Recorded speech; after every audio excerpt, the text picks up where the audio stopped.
Hello everyone, this is your class 12th English literature subject and the poem On Time and it is written by John Milton. तो आज मैं कोशिश करूँगी कि इसका एक एक वर्ड आपको क्लियर कर पाऊँ। तो चलिए सबसे पहले हम इस पोएम के बारे में थोड़ा सा कुछ जान लेते हैं। जॉन मिल्टन जो थे वो इंग्लिश पोएट थे, एक पैम्फलेटर थे और एक हिस्टोरियन भी थे। He is best known for writing paradise lost. उनकी एक बहुत ही बड़ी एपिक पोएम थी। एपिक मतलब एक ग्रंथ के बराबर थी वो, जैसे रामायण होती है ना, रामायण एक एपिक है ना। तो उनकी जो सबसे बड़ी पोएम, सबसे वेल नोन पोएम थी पैराडाइज लॉस्ट, जो कि एक एपिक पोएम थी। He was a prominent author during time of political upheaval and religious flux।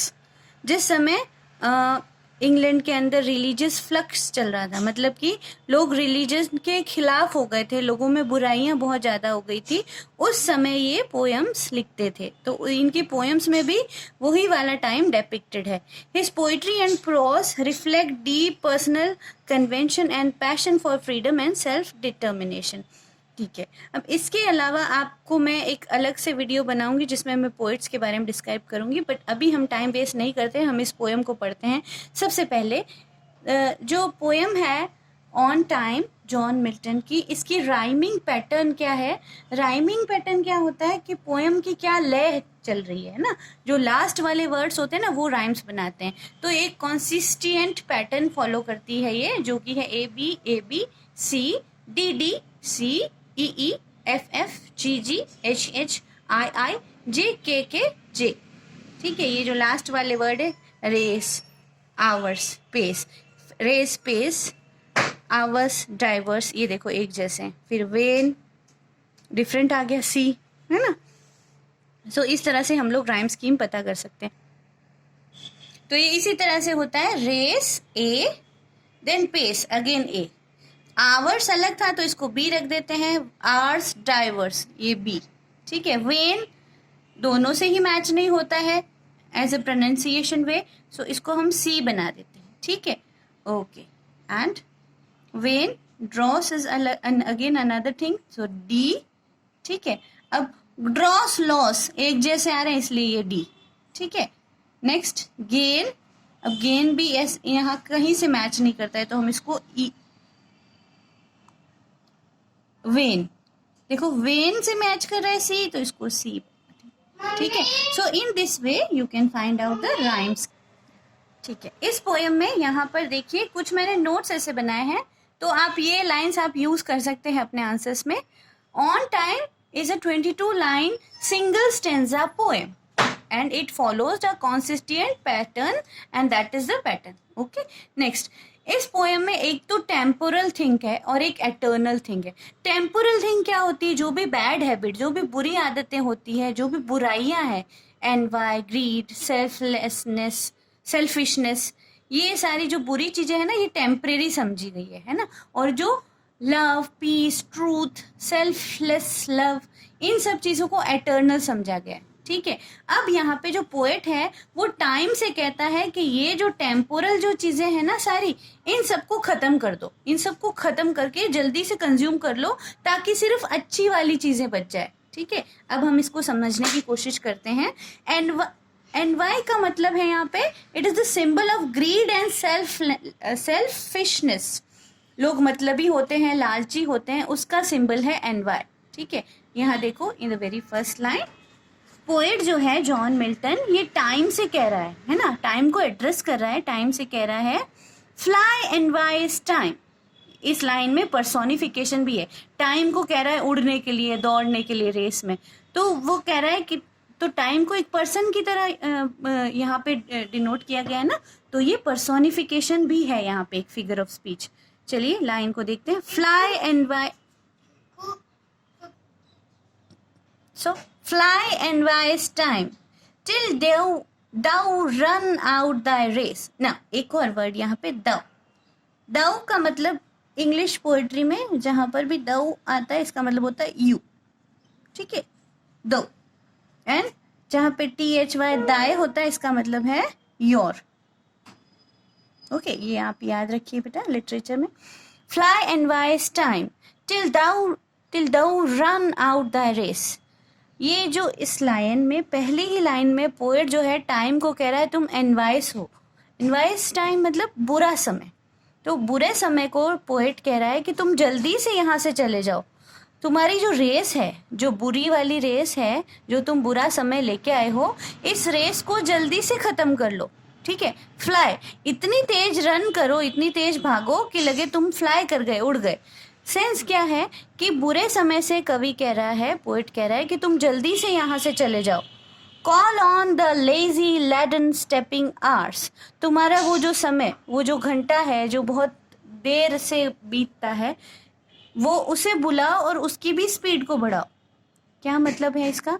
कि वो समय जो बहुत बुरा होता है वो हमें लगता है कि वो बहुत लंबा है, अच्छा समय हमें लगता है कि बहुत जल्दी खत्म हो जाता है। तो पोएट कहता है कि जो तुम्हारा लेजी लैडन स्टेपिंग आवर है, वो घंटा जो बहुत धीरे चल रहा है, जो इतना भारी है, जैसा कि लेड होता है ना, लेड पीबी जिसका सिंबल है ना, तो लेड क्या हैवीएस्ट मेटल होता है अर्थ पे। तो पोएट है ना इस बुरे समय को कह रहा है कि ये लेजी लेडन स्टेप है ना आवर है, तो उस आवर को, बुरे समय को तुम जल्दी से खत्म कर दो, उसकी भी स्पीड को बढ़ाओ। जो तुम्हारा लेजी लेडन स्टेपिंग आवर है उसकी भी स्टेप्स को थोड़ा फास्ट करो। Whose speed is but the heavy plumped pace। जिसकी स्पीड कैसी है? जैसे हैवी प्लम्पेट पेस होता है। हैवी प्लम्पेट पेस क्या होता है? ये जो पुराने समय में जो क्लॉक्स होती थी ना, उसमें एक इस तरह का एक घंटा होता था, ठीक है, इस तरह का ना, इसको पेंडुलम कहते थे। तो ये जो है ना, ये बहुत धीरे धीरे मूव करते है ना। तो यहाँ पर ये जो प्लम्पेट पेस है ना, ये उसी घंटे को कहा गया है कि वो बहुत धीरे है उसकी स्पीड को तेज करो। पूरी लाइन का यही मतलब है कि जो बुरा समय है इसको जल्दी खत्म करो। And glut thy self with what thy worm devours. Glut का मतलब है जल्दी से चबा जाना, किसी चीज को जल्दी निगल जाना, खत्म कर देना। ठीक है, वॉर्म का मतलब यहाँ पे है स्टोमक, ठीक है, पेट। ठीक है, अब यहाँ पे पोएट उसको कह रहा है एंड ग्लट दाई सेल्फ, और उस सब को तुम निगल जाओ, खा जाओ, तुम खत्म कर दो। किस चीज को? बुरे समय को। With what thy worm devours, जितना भी तुम्हारे पेट में आ सके उसको खत्म कर दो, उसको खा जाओ। किसको खाने के लिए कह रहा है? बुरे समय को। ठीक है, बुरे समय को खा जाओ, उसको पूरा अपना पेट के अंदर डाल लो, जितना तुम्हारे पेट में जाता है। ठीक है, क्या मतलब है? वो चाहता है कि बुरा समय जल्दी खत्म हो जाए। Which is no more than what is false and vain. ये सब चीजें बुरी है। यहाँ पे बुरी चीजें क्या है? जो आपको मैंने अभी टेम्पोरल थिंग्स बताई यहाँ पे ना, greed, selfishness and bad habit, बुरी आदतें, ये सब। तो पोएट कहता है इन सब चीजों को, बुरी चीजें जो भी है ना, उन सबको तुम खत्म कर दो। वो कुछ भी नहीं है, वो सब फॉल्स और वेन है, झूठे हैं और फालतू हैं।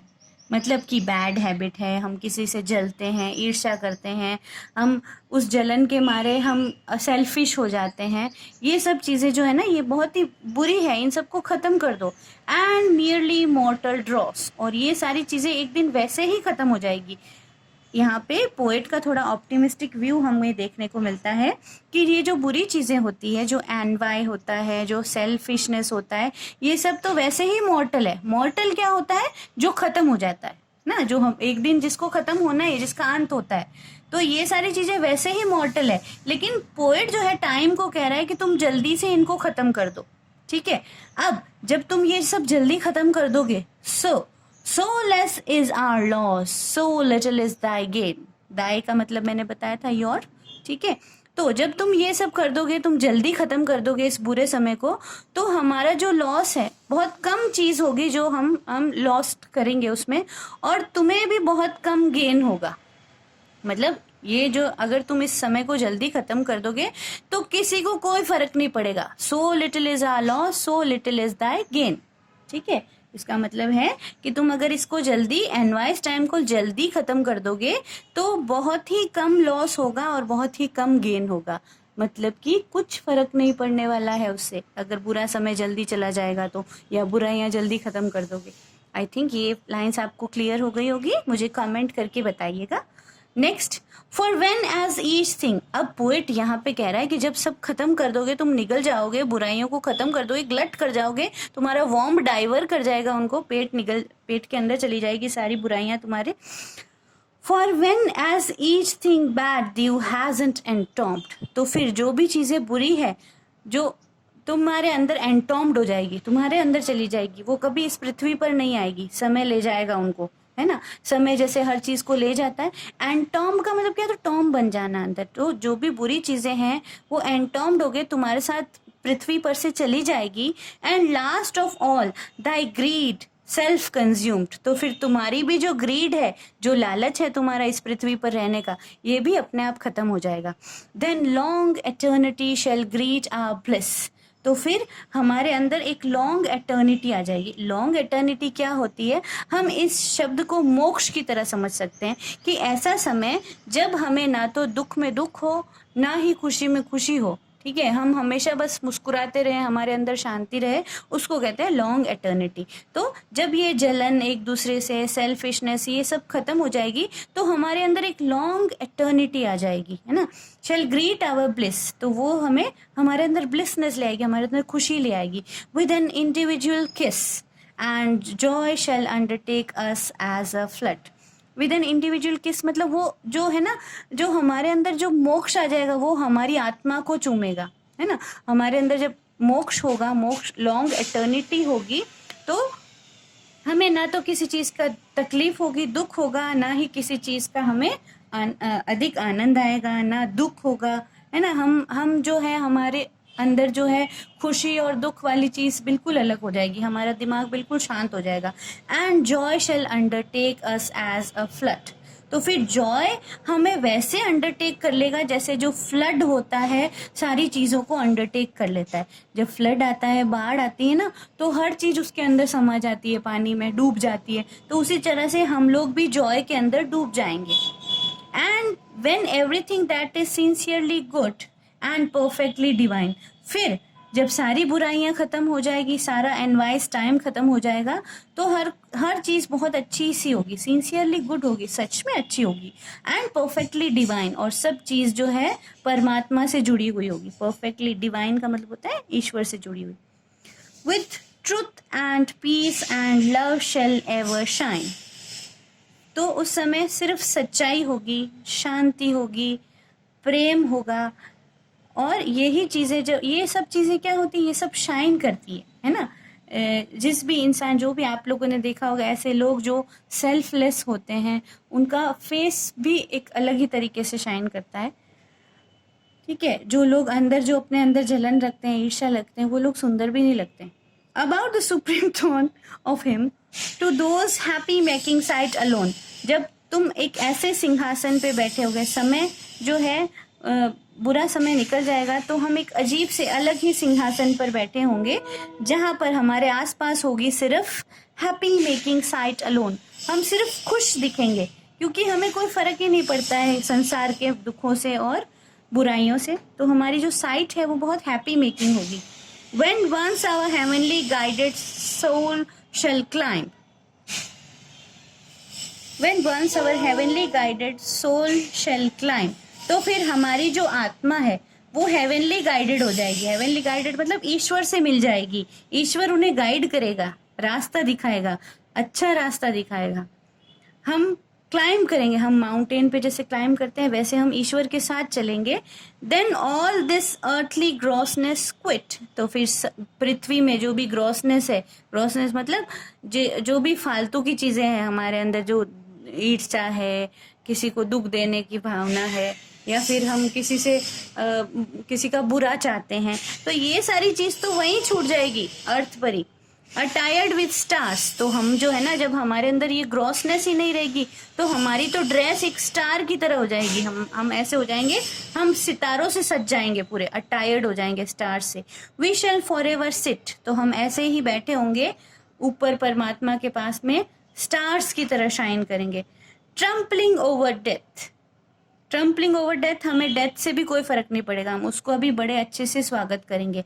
And chance and the on time, और तुम भी उस समय टाइम पर आ जाना, टाइम पर चलना। आई थिंक ये पोएम थी जो मुझे समझ में आई, जिस हिसाब से मैंने आपको समझाई है। अगर आपको ये अच्छा लगा मेरा एक्सप्लेनेशन तो आप मुझे कमेंट करके बताइएगा। मैं नेक्स्ट वीडियो में इसके क्वेश्चंस को डिस्कस करने की कोशिश करूँगी। Have a nice day.